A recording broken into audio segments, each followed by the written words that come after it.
So, what's on the agenda today? It's reflections of the past year. I sent my final email and a little video message to the students this year talking about how I just poured every ounce of my soul into the school year, and saying thank you for those students who were able to rise up to the challenge that I put out in front of them to do their best, to work hard, to ask questions, to focus on my rule number one, which is learning.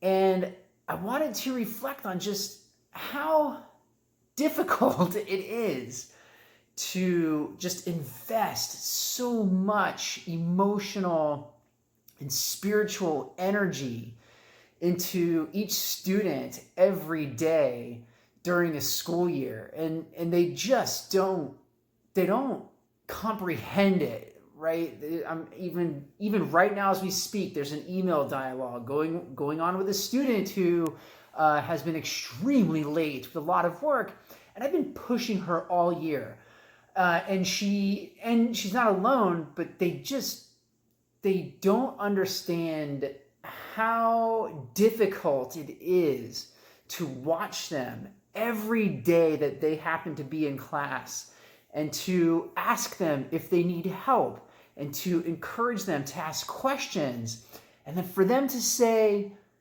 nah, I'm good, or nah, I got this.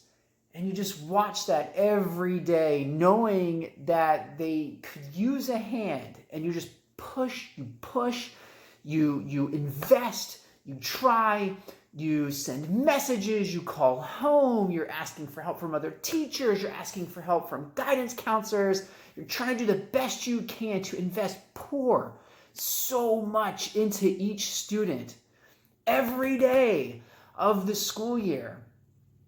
And the pain that comes when they just simply don't respond, or they don't show up, or they say no thank you.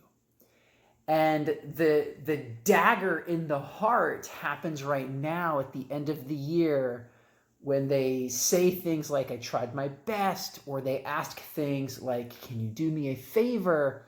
It's just so difficult. And so I'm completely spent. But as I told my students on the message this morning, I have zero regrets for what I've done this year.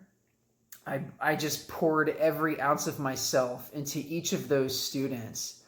And I have nothing left. I'm completely spent. And so it was a good learning experience this year, and I'm happy with what I've done. I will rest well with what I've done, and I will do my best to focus on the students that rose to the challenge. They dug deep within themselves and were able to convince themselves that they had the ability to do difficult things, but more importantly, to learn something new, which is always rule number one.